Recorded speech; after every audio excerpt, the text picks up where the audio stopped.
কিছু মানুষকে বোঝানোর ক্ষমতা আমাদের নাই, তাই দূরে সরে যাওয়াটাই বুদ্ধিমানের কাজ। এই পৃথিবীতে সবথেকে নরম জিনিস হলো মানুষের মন, যেটা ভাঙতে শুধু মুখের কয়েকটা ভাষাই যথেষ্ট। যদি কেউ অবহেলা করে তবে দোষটা তার নয়, বরং দোষটা নিজের।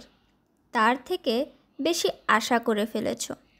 যদি তুমি গরিব হও, তোমার নিজের আত্মীয়রাও তোমাকে এড়িয়ে চলবে। আর যদি তুমি ধনী হও, তাহলে তোমার দূর সম্পর্কের আত্মীয়রাও রোজ দুবেলা করে তোমার খোঁজ নেবে। যে যত বেশি সরল মনের মানুষ, তাকে তত বেশি কষ্ট সহ্য করতে হয়।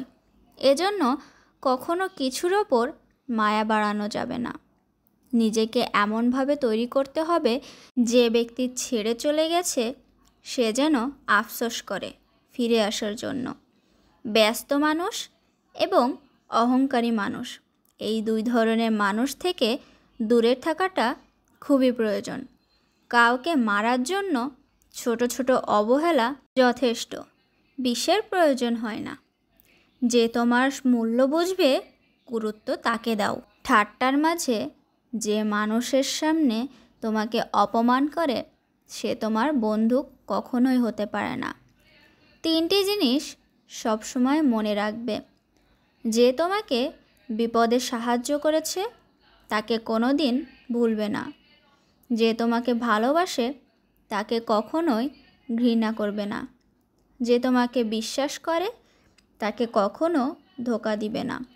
অনুভূতি, ভালোবাসা এবং মায়া, এই 3টা জিনিস যত কম প্রকাশ করবে, মানুষ তত কম আঘাত করার সুযোগ পাবে। সময়ের সাথে যদি কোনো সম্পর্ক নষ্ট হয়ে যায়, তাহলে বুঝতে হবে সে ভালোবাসা নয়, প্রয়োজন ছিল। আঘাত ছাড়া জীবন কখনোই উন্নতি করা যায় না। জীবনে যত বেশি আঘাত পাবে, তত বেশি কাছের মানুষগুলো চিনতে পারবে। যে তোমাকে অবহেলা করবে তার প্রতি কৃতজ্ঞ থাকবে, কারণ তার জন্যই তুমি মানুষকে চিনতে শিখেছ। পৃথিবীতে একজন ব্যক্তি কখনোই সবার মনের মতো হতে পারে না। এজন্য সবার মনের মতো হওয়ার চেষ্টা না করে তুমি যেমন তেমন থাকো।